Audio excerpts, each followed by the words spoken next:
Hello and welcome back to episode 3 of the Sport in Lisbon Challenge. We will start off this episode by looking at the league table.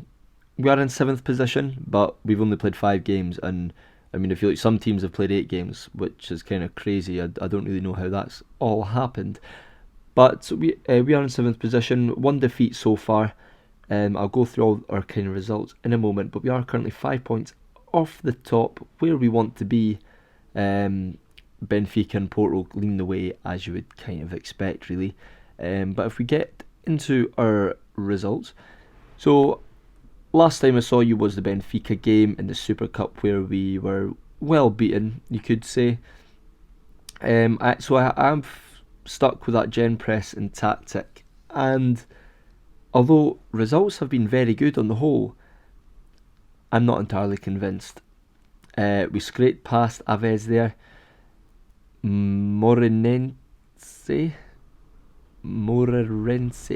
We scraped past them 1-0 again. A Bruno Fernandes goal, and I think it was a goalkeeping error, if I remember correctly. A 2-1 victory again away to Bostavia. Again, kind of scraped. Like, we are the better side in these games, but we're not really scoring as many goals as I would like. And then we got beat by Vitória here, and that was just really disappointing. And it was kind of after this game I was like, okay, maybe this gen pressing tactic isn't the way I want to go. But I played another game and we won 3-1. Although I say that, 2 late goals, Bruno Fernandes free kick and then a penalty late on. So yeah, not the greatest. And then we played Getafe again, still playing gen pressing, and we scored 5 goals after they went down to 10 men, which again kind of hints that, you score 5 goals, it's very impressive, but it wasn't working 11 versus 11. Then we played a cup game against a team in the second tier in Portugal. That's our Portuguese League Cup group. Top team goes through, but that's how that's looking just now. But we're not really caring too much about it, because it is, of course, the league we are going for. So that in this episode we are against Portimonense. Very warm, 31 degrees, away from home, and this will be the first game where I've changed tactic to the more of a tiki-taka style of play. So this is the lineup we will be going for as well. Luis Felipe, kind of the main man up top, got a few goals to his name already. Vieto on the right, Hesse comes in on the left. He's not really played too much, but Blasie's kind of been awful, and Fernando, I want to say. Oh, and Fernando's got a bit of a knock there. Bruno Fernandes, he's been pretty decent, to be honest. If we look at the kind of average ratings, like they are very good, and I mean that kind of comes with the wins you get. But I'm just not convinced with the way the tactic has been playing. I'm also giving a few starts to some unfit players there. But let's get into it. Thiago Ilori plays at right back as well, because we've kind of got a right back injury crisis at the moment. We've got 3 first team right backs out injured. Tell the team to pick up where they left off, and let's get into it. I imagine, yes, this is one of our games in hand. So where are they? They're sitting in 10th position with this point, assuming the scores stay the same. But I'm really looking to try and be more of a threat in front of goal. I think the thing that's tough with the Portuguese league is there's obviously the top teams, and then the golfing class between the top teams and the kind of lower end teams is pretty big. And that defeat we got to Vitória, who, although they are doing pretty well, really we need to be beating. If we're going to win the league, we really need to be beating everyone, and our only slip ups can really come against Porto and Benfica. But so far, so good, I suppose. It's been a very crap game, isn't it? We are dominating, 7 shots to their 1. Dominating possession as well, but early signs aren't good, are they? Notice they've got Jackson Martinez up front, former Atletico Madrid and Porto front man. Getting on a bit now though, isn't he? Right, this has been a very poor first half. Very poor indeed. I'll have a quick look at the analysis. We are getting the ball a lot, particularly down the wides, down the wings. Now I notice they're actually playing really narrow, and so are we. So what I'm actually going to do is I'm going to tell the team, well, that's because I'm playing fairly wide as well. I'm going to try and play extremely wide, and hopefully that'll open up some sort of chance for us. Go in the dressing room though, and I'll tell the team I'm disappointed, because I am. I mean, not even a highlight. That is awful. That is awful. Well, hopefully the boys are taking these tactics and instructions on board, and hopefully we can actually start to cause them some problems. We're almost 10 minutes into the second half, and there's still not been.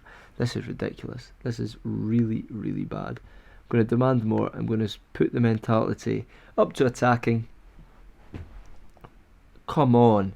I mean, I know I've played a few players here that are lacking match fitness, just to try and bump them up a bit, but surely we should still be playing a bit better than what we are. So I'm going to bring off some of the players I brought in purely for match fitness reasons, and hopefully this can spur us into life. But this is very, very bad. I'm going to demand more again. Right. Okay, it's getting time to where we need to actually start doing something. I'm going to take work ball into box off, because I think they're clearly just camped outside their box, which is well, we've got an injury. Hesse, Yannick Bolasie, come on son, you've not been great. Show me what you can do. Let me see the Bolasie from the Crystal Palace days, and that would be lovely. 10 minutes left here.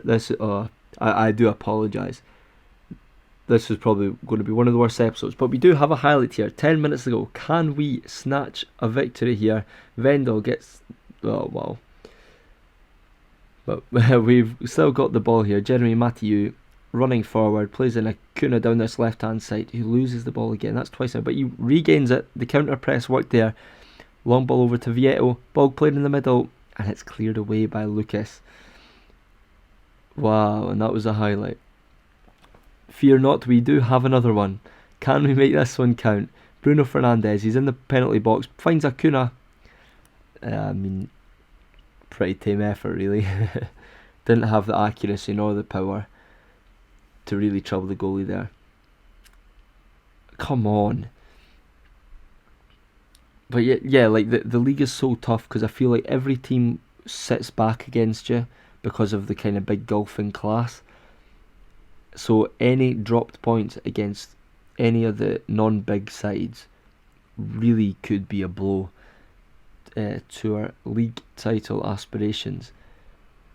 And I think we're trickling away to a 0-0 draw here. That is really not good. And not a good sign for the tactic I've built. I think maybe it's not the right tactic for playing teams that are almost going all out defensive against you, and they actually managed to get quite a few shots off in the end. So the game didn't look quite as dominant as the stats might suggest, or the game is not as right.